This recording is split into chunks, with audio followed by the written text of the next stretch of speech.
नारी के करना भरा भरी पली गइल जोगी आयर पली गइल जोगी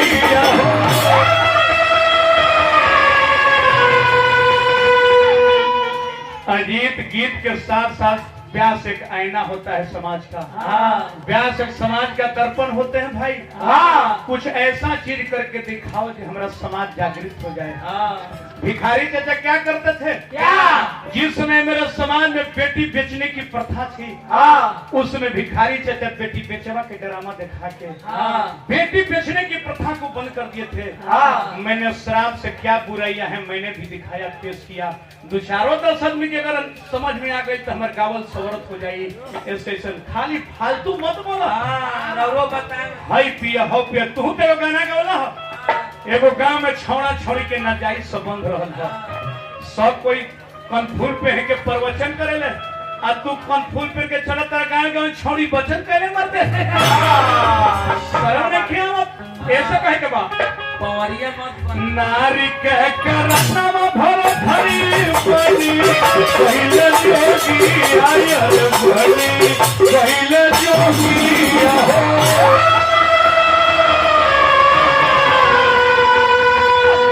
राजपाट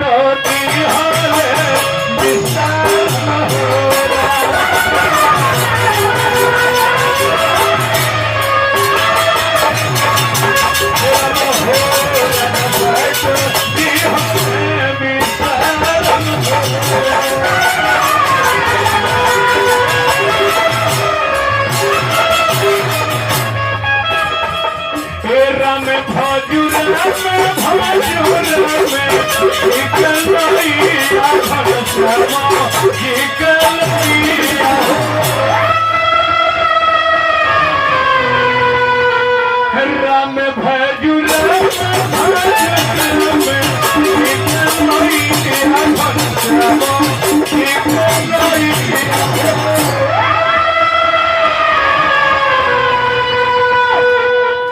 यही नैया लई है